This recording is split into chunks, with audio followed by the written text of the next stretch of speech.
जल्दी किसी को चीफ मिनिस्टर का गद्दी मिले, इसके लिए एक साजिश के तहत के भोजन में पिछले कई एक दिनों से विषैला पदार्थ मिला करके साजिश तन खिलाया जा रहा है, जिसका नतीजा है कि महावीर चौधरी के पोर्ट्रेट पर उन्होंने माल्यार्पण नहीं किया, अशोक चौधरी के माथे पर दे दिया जो जीवित है। मुख्यमंत्री तो दोषी है ही हैं, मुख्यमंत्री से कम दोषी हमारे अध्यक्ष महोदय नहीं हैं, जो शेड्यूल कास्ट की बात को सुनना नहीं चाहे। पिछले दिन हम लोगों ने विधानसभा में जो माननीय मुख्यमंत्री जी ने तपाक में आकर के हमारे ऐसा जो 80 वर्ष का प्रतिनिधि है और वो 74 वर्ष के हैं, तुम ताम की बात की। वो 67-68 में किसी तरह डिग्री प्राप्त किया है, जीतन मांझी 66 में डिग्री प्राप्त किया है, वो 74 वर्ष के हैं, हम 80 वर्ष के हैं। 1980 में हम विधायक रहे और वो 1985 में रहे। उनको तुम ताम करना नहीं चाहिए था, इस बात की चर्चा किया।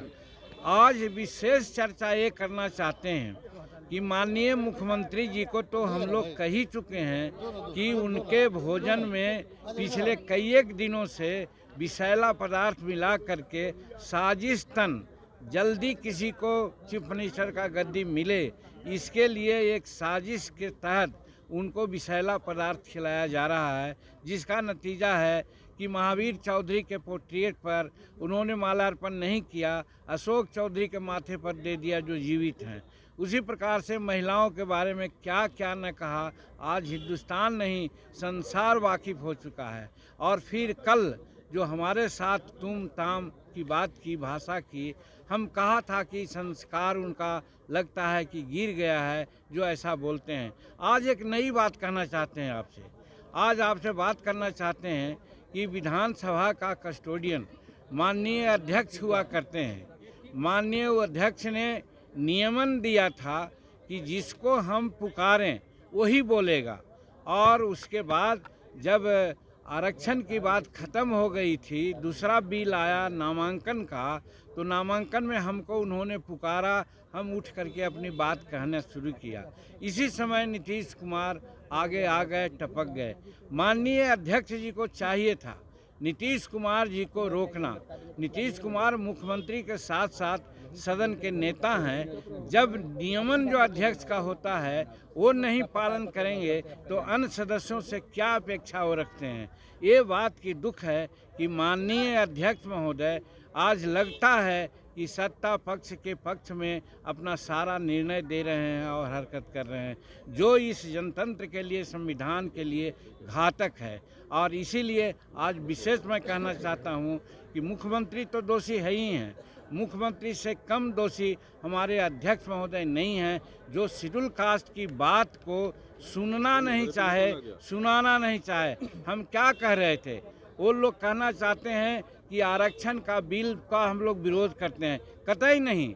हमारे एनडीए के साथी लोग बढ़ चढ़ करके ये कहा कि हम समर्थन नहीं बल्कि सर्वसम्मति से इसको पारित किया जाए, और बाद में उन्होंने घोषणा की। तो जहाँ तक आरक्षण का सवाल था उस पर कोई टीका टिप्पणी नहीं थी, हम सिर्फ यही कह रहे थे आरक्षण का क्वांटम आप बढ़ा दीजिए। लेकिन डॉक्टर अंबेडकर साहब ने कहा था जब संविधान में आरक्षण की बात आई थी तो कि 10 वर्षों के बाद उसकी समीक्षा हो। हम नीतीश कुमार से यही जानना चाहा, आप कम से कम 15-18 वर्ष में और 15 वर्ष पहले आपके बड़े भाई ने जो शासन किया, कितने दलितों को उन्होंने आरक्षण दिया है, कितना बैकलॉग है, इसके बारे में कुछ सोचा महोदय? तो उसी प्रकार से ये 20% न कर दें आप 25% कर दें, उससे कोई फ़ायदा नहीं है। हम उदाहरण साइट किया कि 1971 से यहाँ पर रोस्टर नियम लागू है। रोस्टर का मतलब होता है कि 16% तक शेड्यूल कास्ट के नौकरियों में आरक्षण दिया जाएगा।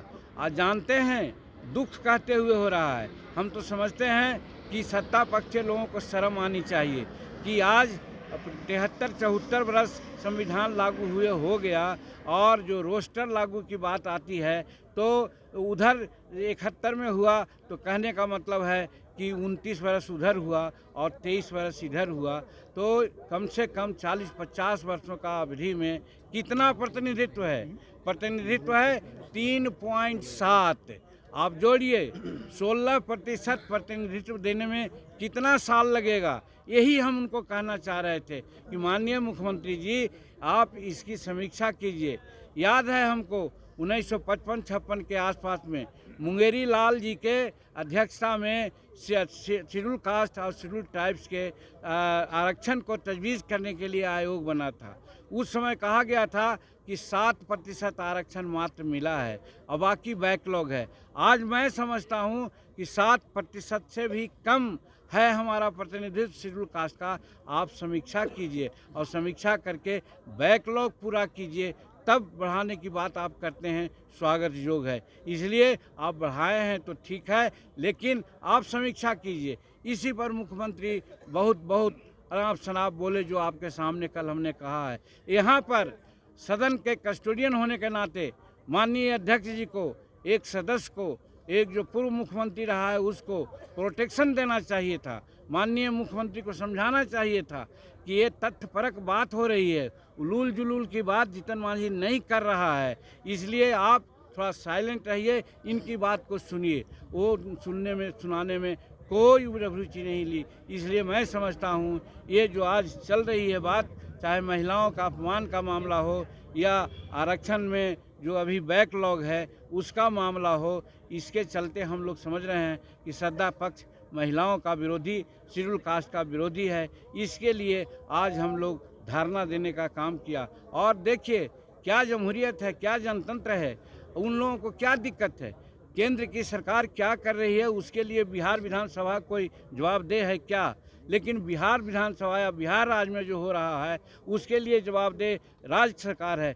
तो हम लोगों ने सोचा था कि हम लोग धरना देंगे, और वो लोग ऐसा किया कि फोटोग्राफर के सामने खड़ा हो गए ताकि हम लोगों का फेस न आवे, हम लोगों का स्लोगन की प्रतियां सामने न आवे। कहने का मतलब इस रूप में भी जनतंत्र की हत्या वो करना चाहते हैं। तो ऐसा हत्यारी सरकार और ऐसा हत्यारी पार्टी के लोगों के कब्जे